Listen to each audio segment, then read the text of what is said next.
Hello and welcome. I'm Jenny Hull. Thanks for joining me for another card making tutorial. Today we're going to learn a little bit about the Emboss Resist technique using watercolor. I'm stamping with two different stamp sets. One is the January 2019 Paper Pumpkin stamp set, and it has this fun chameleon, some birds. Oh, it's just so much fun to stamp with. I could not resist using this to create with today. To make an Emboss Resist, we first have to create something that we're going to want to emboss. And I'm using Lemon Lime Twist and Pineapple Punch for my ink colors.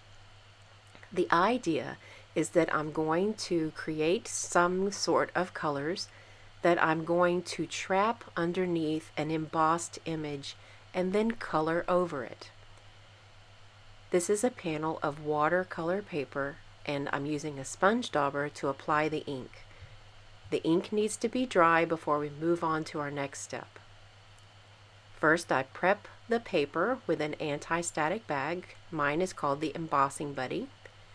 And then using VersaMark clear sticky ink, I'm using Bloom by Bloom stamp set, which has very large solid images.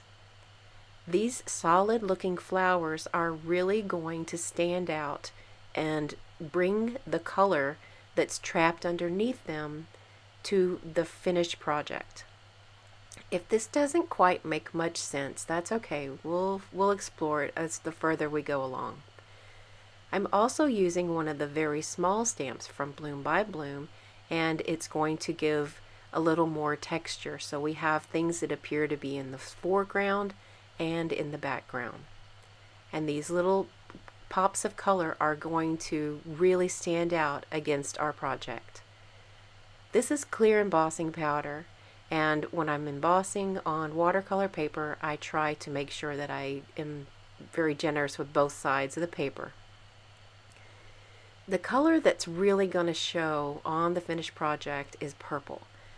I'm choosing to use Gorgeous Grape and Blackberry Bliss. As you can see, when the aqua painter brings the color on top of the areas of the paper that have already been embossed with the clear embossed powder, then the ink just rolls right off of it. It slides directly off. This, my friends, is the Emboss Resist technique. You can do it in lots of different ways, and this is the Emboss Resist with watercolor. To hold my watercolor paper in place, I just grabbed that paperboard piece that's inside of the paper pumpkin kit that we get every single month and used some washi tape to hold it in place, and that's just that simple. I've also used previously one of the lid plates from my Stamparatus. You just need to make sure your paper stays put.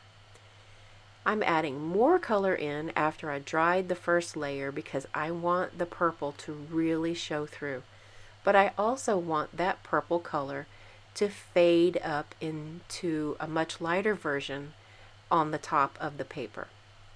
This panel will be cut down smaller, so we need to make sure there's lots of generous room. Now, after I have the paper piece completely dry, I am using a clean paper towel to buff the ink off of the piece, the part of the paper that's already embossed, and it comes right up, but I do use a gentle hand. I have another scrap of watercolor paper, and I am going to repeat the process of embossing, but this time use white embossing powder. I want the chameleon image to stand out, and so that you can really see his stamped lines and know that he's a chameleon.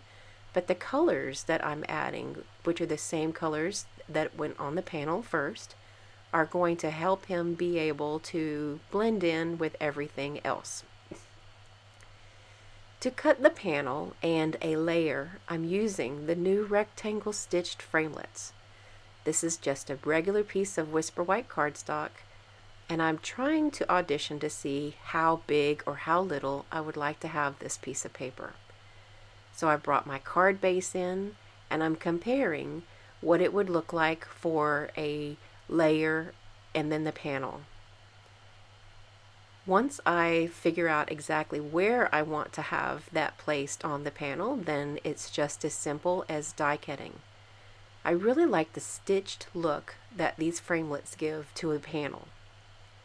I'm using a lot of SNAIL adhesive here. You can see that that is a very generous amount, but I wanted to make sure that the watercolor paper panel is going to stay firmly attached to the layer. I often layer when it comes to watercolor paper because it'll help the paper to be flat. More pieces from the paper pumpkin kit are going to be employed in this project.